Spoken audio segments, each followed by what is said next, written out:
തോൽവിക്ക് മറ്റൊരു പര്യായ പദമുണ്ട്. അതാണ് സംഘർഷം. ഹൃദയത്തിൽ ഒരു ആഗ്രഹം ഉണ്ടാവുകയും അത് പൂർണ്ണമാവുകയും ചെയ്തില്ലെങ്കിൽ അപ്പോൾ ഹൃദയം ഭാവിയെപ്പറ്റി സ്വപ്നം കാണുവാൻ തുടങ്ങുന്നു.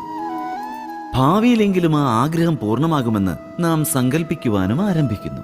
പക്ഷേ ജീവിതം നമ്മൾ ആഗ്രഹിക്കുന്ന ഭാവിയിലുമല്ല, ആ സങ്കല്പങ്ങളിലുമല്ല. ജീവിതം എന്തെന്നാൽ ഈ ക്ഷണമെന്തോ അതാണ്. അതായത് ഈ ക്ഷണത്തിലെ അനുഭവമെന്തോ അതുതന്നെയാണ് ജീവിതമെന്ന് മനസ്സിലാക്കണം.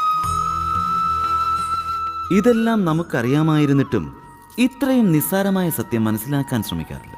ഒന്നുകിൽ കൊഴിഞ്ഞുപോയ നിമിഷങ്ങളുടെ സ്മരണകളിൽ നാം നമ്മെ തളച്ചിടുന്നു, അല്ലെങ്കിൽ ആഗതമാകുവാൻ പോകുന്ന സമയത്തെക്കുറിച്ച് സങ്കല്പിച്ചുകൊണ്ടേയിരിക്കുന്നു. അപ്പോൾ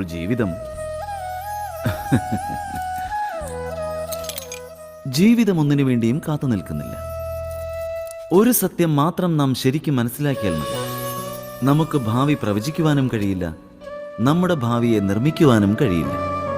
നമുക്ക് ചെയ്യുവാൻ കഴിയുന്നത് ധൈര്യത്തോടെയും സമർപ്പണത്തോടെയും ഭാവിയെ ആലിംഗനം ചെയ്യുക എന്നത് മാത്രമാണ്. ഭാവിയെ സ്വാഗതം ചെയ്യുവാനേ നമുക്ക് കഴിയുകയുള്ളൂ.